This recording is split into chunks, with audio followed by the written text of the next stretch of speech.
Olá, irmãos, queridos e amigos. É uma alegria podermos estar mais uma vez juntos, estudando a nossa lição da Escola Bíblica Dominical.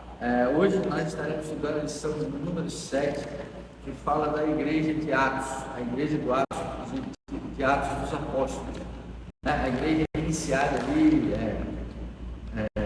a igreja que começou a cumprir a sua missão ali, tendo como força motriz a ação dos apóstolos de Jesus Cristo, movidos pelo Espírito Santo, né?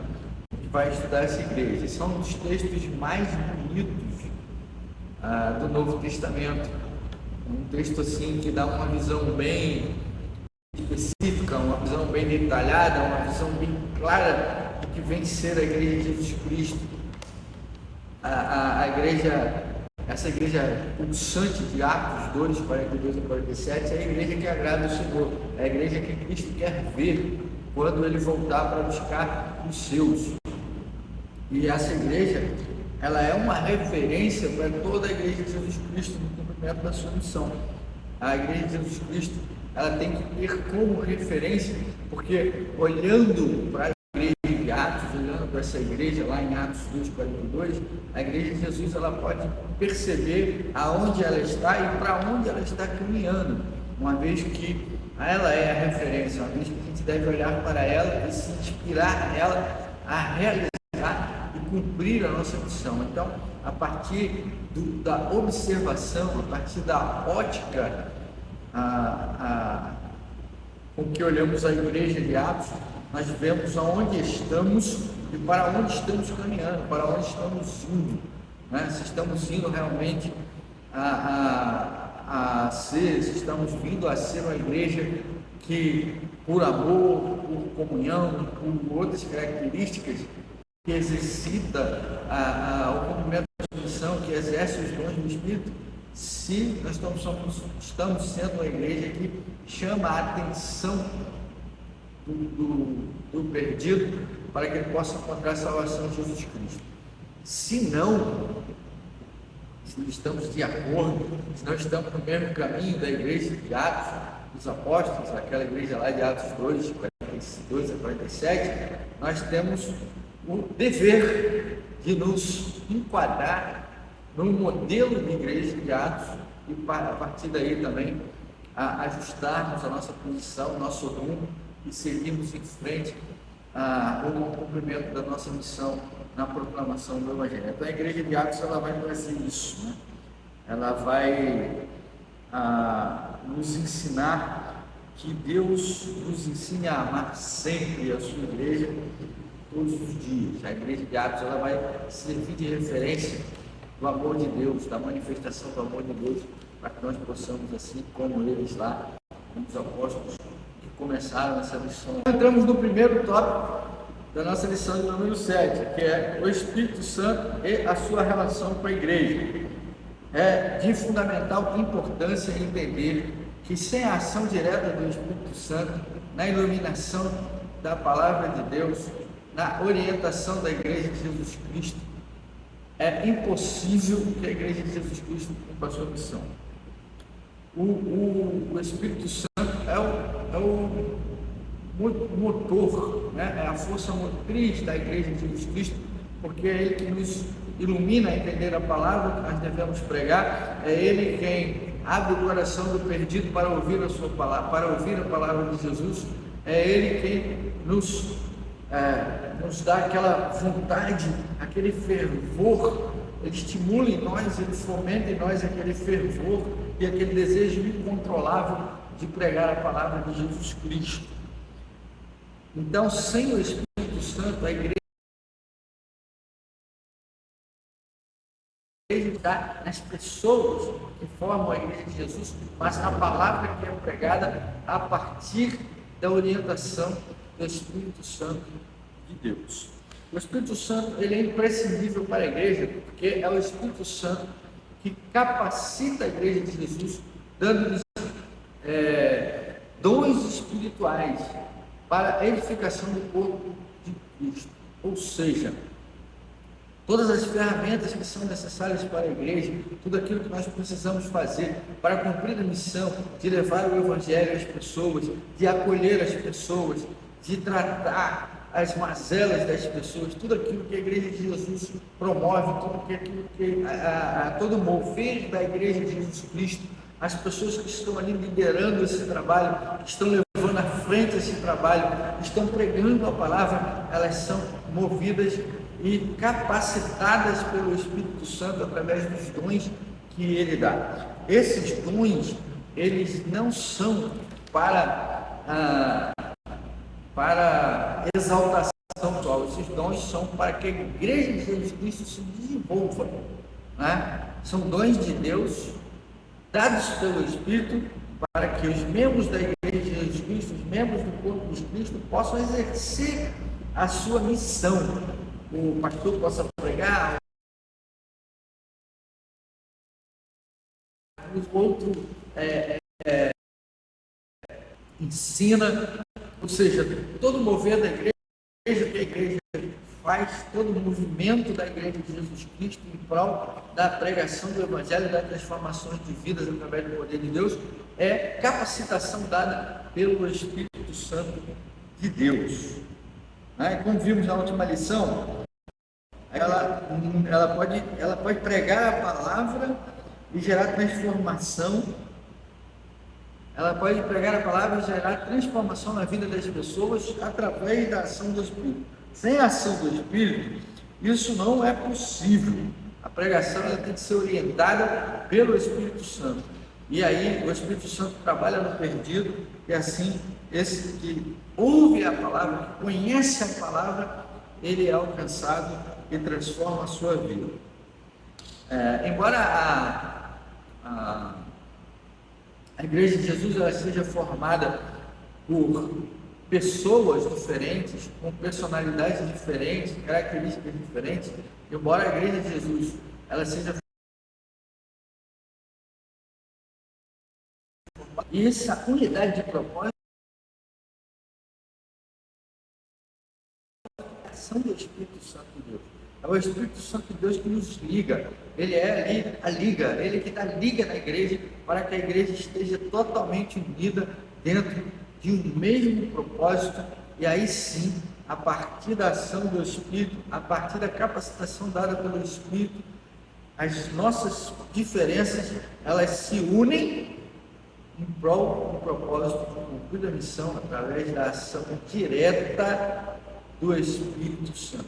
Entramos no segundo tópico da nossa lição de número 7, comunhão, unidade e oração.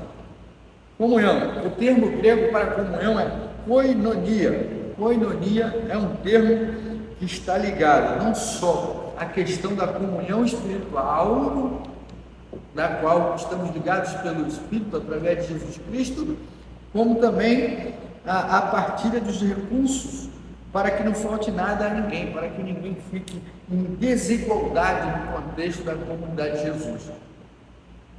Quando a gente vai ler lá o texto lá de 2, você vai ver que cada um, eles repartiam tudo de acordo com a necessidade de cada um. Então todos tinham as suas necessidades básicas supridas. Ninguém passava fome, ninguém tinha frio, ninguém dormia na rua. Por quê? Porque existia um princípio de igualdade onde todos tinham tudo em comum, ou seja, a partir do pão e nas orações também. Essa comunhão, ela gerava o quê? Uma união. Somente a igreja, movida pelo poder do Espírito Santo, para seguir de mãos dadas em unidade para o cumprimento da missão. Ninguém pode estar abatido no meio do caminho, ninguém pode estar ferido, ninguém pode ficar pelo meio do caminho. A igreja ela anda de mãos dadas, através da união. Todos estão preocupados uns com os outros, todos estão dando suporte uns aos outros.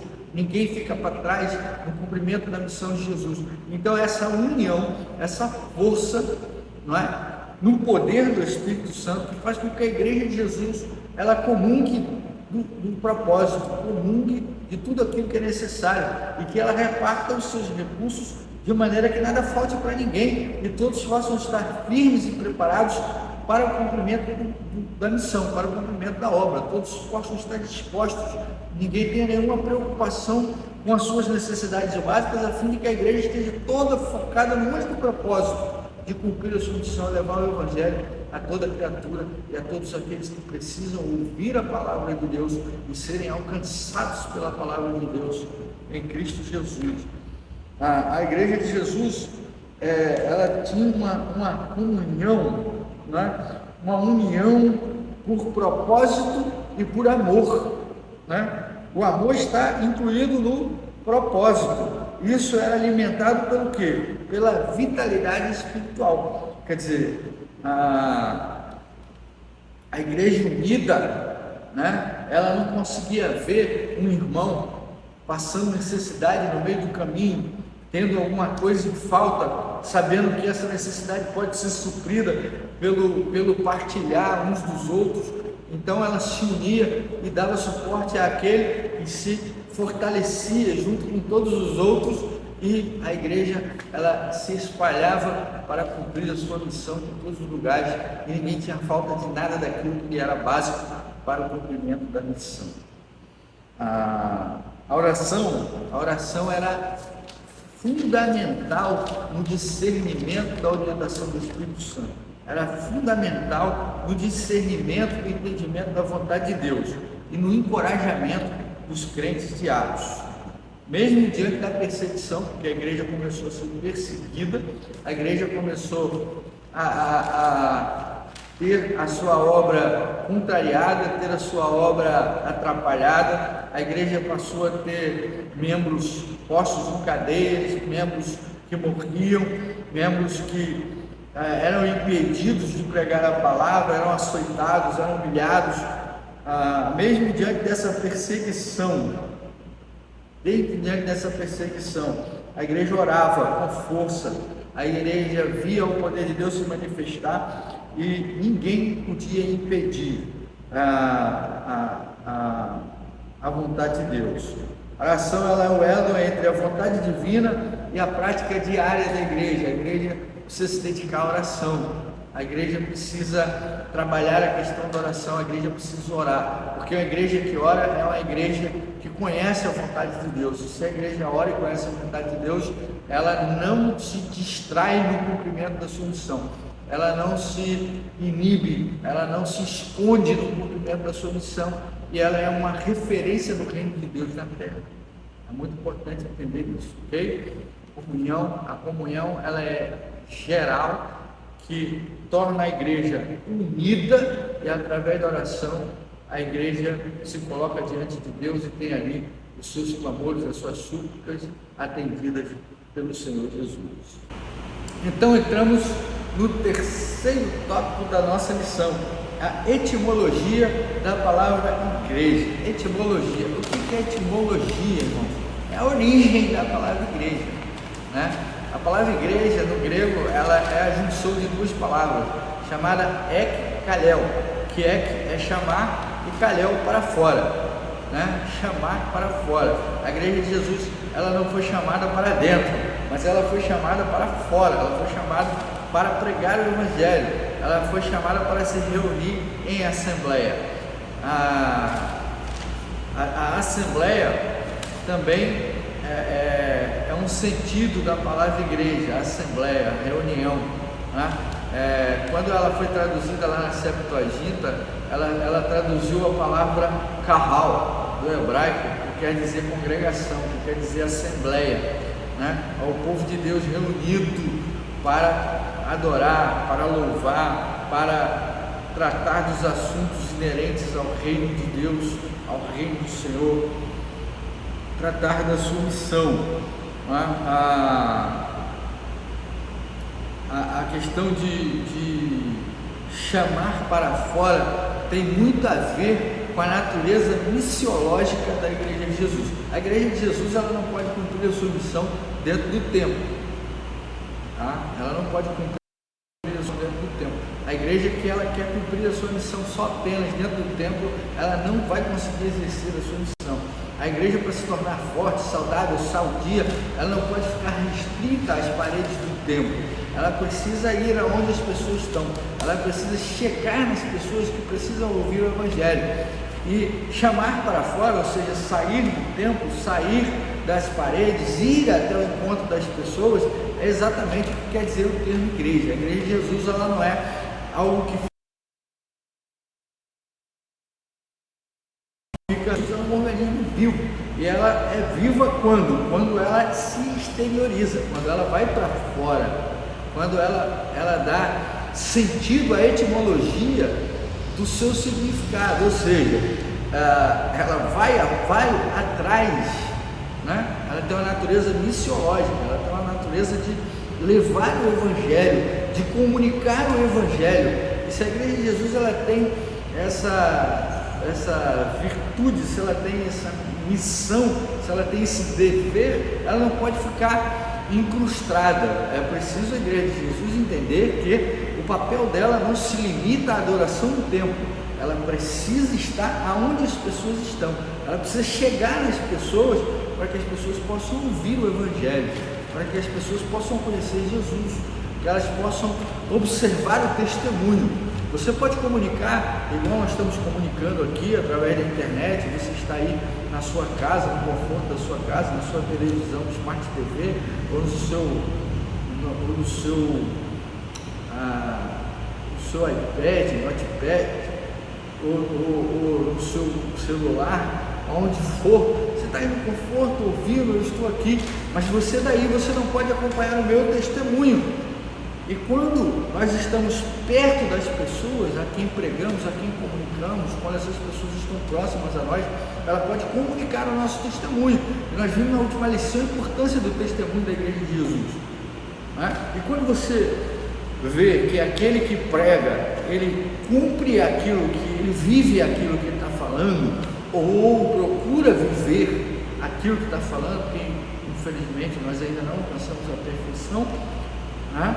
Esse é o penúltimo passo antes da glorificação, o último passo antes da glorificação, né? A glorificação é o último do processo de santificação. A gente ainda não atingiu isso, a gente não vai atingir nesse tempo. Então, quando as pessoas veem que a gente procura, busca incessantemente, não de maneira tímida, a realizar e viver aquilo que está sendo pregado, ali nosso testemunho fala forte no coração das pessoas. O Espírito Santo já está lá trabalhando. As pessoas veem que vale a pena estar com Jesus. Vale a pena estar com Jesus através da sua vida, através do seu testemunho. Então, a igreja ela tem uma natureza missiológica. Nós fomos alcançados pelos apóstolos de Jesus. Eles pregaram incessantemente, alcançaram outros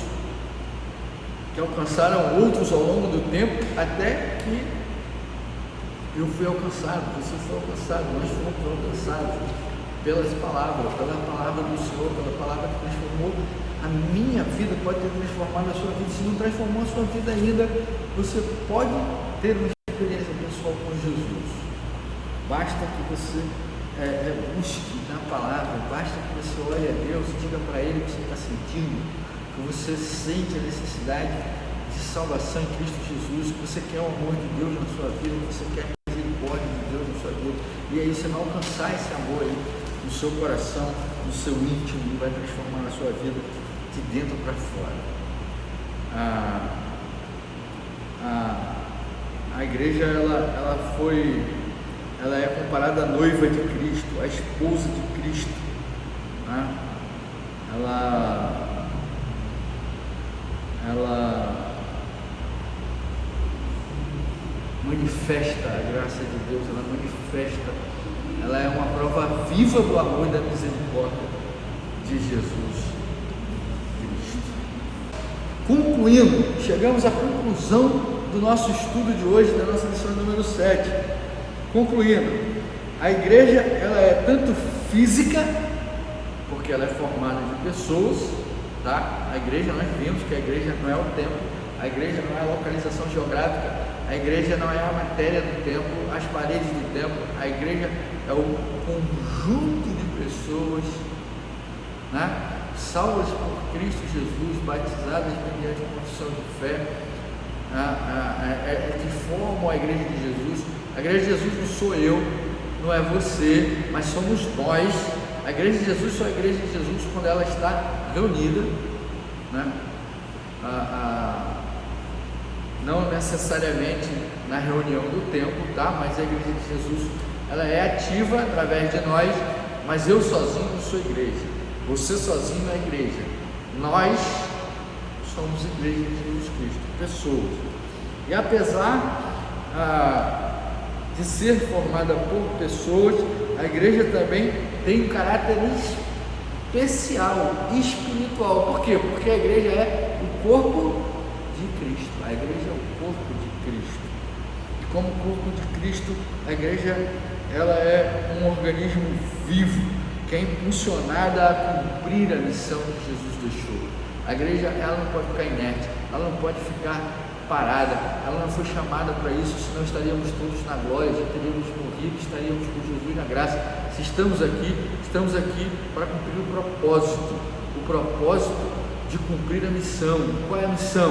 Levar o Evangelho às pessoas, de maneira que Deus possa encontrar salvação em Cristo Jesus e terem as suas vidas transformadas pelo poder de Deus. Jesus fundou a igreja, e nós precisamos amar a igreja de Jesus Cristo. A gente precisa amar aquilo que Jesus criou, a gente precisa fazer valer aquele sacrifício em prol da missão que nós obtivemos. Sem a nossa missão, a igreja não tem sentido, não tem razão de existir. Sem cumprimento da nossa missão, a igreja é uma organização social, institucional, sem finalidade, sem nenhuma finalidade, queridos. A igreja, ela só é igreja de Jesus quando ela está no cumprimento da sua missão. Precisamos amar a igreja de Jesus Cristo, precisamos amar aquilo que Jesus criou, precisamos ser gratos a Ele pela salvação que Ele nos traz, que Ele nos deu. É uma salvação eterna. Em breve estaremos com Ele, né? Um dia, né? Eu posso dizer em breve porque ninguém sabe qual o tempo da nossa vida, mas um dia nós estaremos com Jesus na eternidade, e quando nós estivermos com Ele já não há mais choro, não há mais sofrimento, não há mais nada, só a bênção de estar na presença de Deus e a alegria de estar com Jesus. Deus abençoe a sua vida, a sua família. Nos vemos no próximo domingo com a graça do Senhor Jesus.